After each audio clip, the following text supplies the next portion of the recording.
Okay, so the last video I did on FreeCAD and 3D printing and all that stuff was way too long. So this time, let's get to the chase. This is your standard road bike inner tube, and it covers tires up to 25 millimeters wide.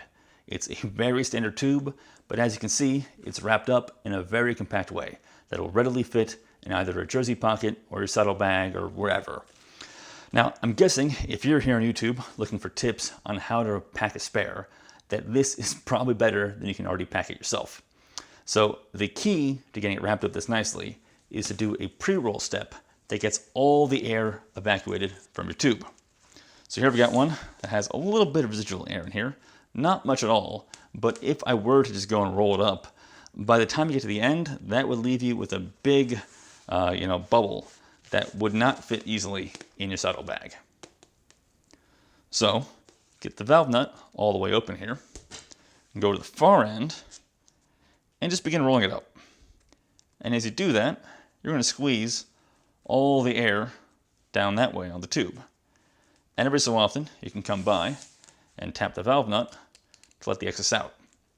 The thing is, then you're messing around, trying to keep this rolled up tight while messing with the valve, and it's annoying, and I'm lazy. So my tip, and probably the main tip you're going to get out of this video, is to get yourself a plastic Presta cap and just cut the end of it off.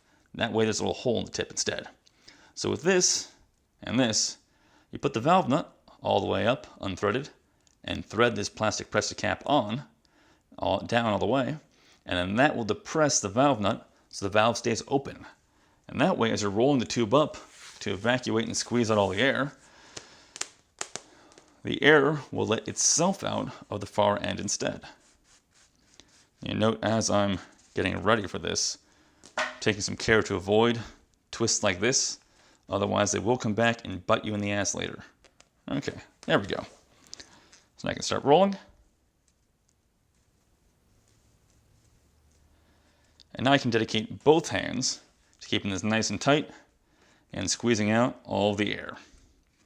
And that really is the main point of this video, to show that tip with the Presta cap.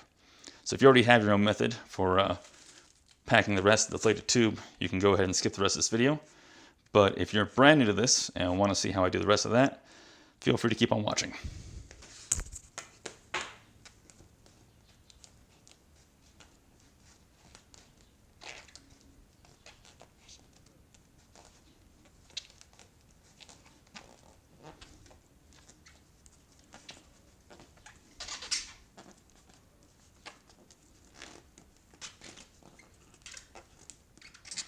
You don't need to put crazy amounts of tension on it either. Just, a little bit as you roll along will push the air out of the valve.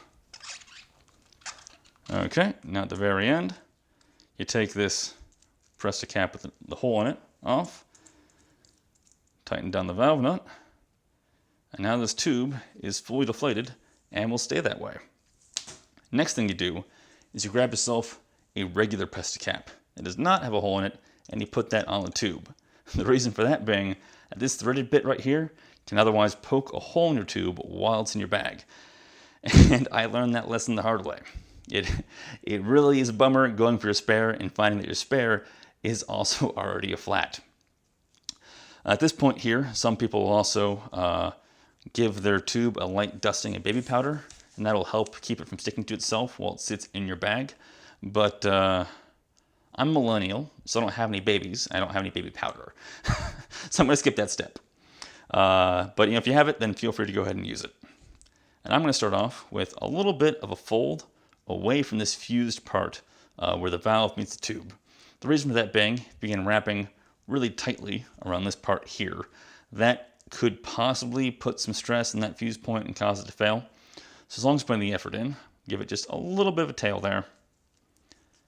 And then start with a couple of Z-shaped folds a little bit away from the valve again. Usually 2 of them is fine.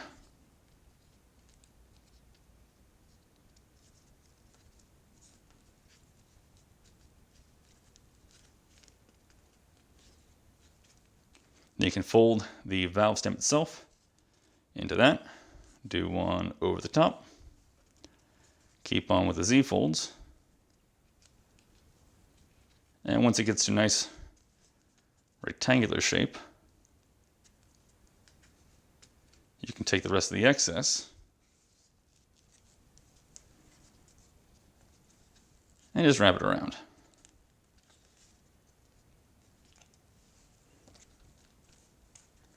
Definitely not my cleanest work, but working on camera, it'll do.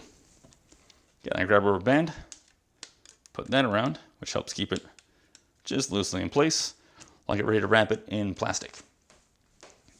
So this here is not food grade plastic wrap. It's a shipping grade stuff, which is a little bit thicker. It comes in a long, roll off tube. This is from Harbor Freight. You get like a million fucking miles for 50 cents, right? And I'm just gonna reuse the same plastic wrap. This is wrapped in a minute ago because, waste not, want not. And just begin wrapping it up that way, keeping a little bit of tension on it. And this plastic wrap is a good deal thicker than the food grade stuff too. So it'll give it a bit more padding while it's in your bag, just to keep your multi-tool and stuff like that, again, poking a hole in it, because that really will ruin your day when you find out your spare is also already a flat.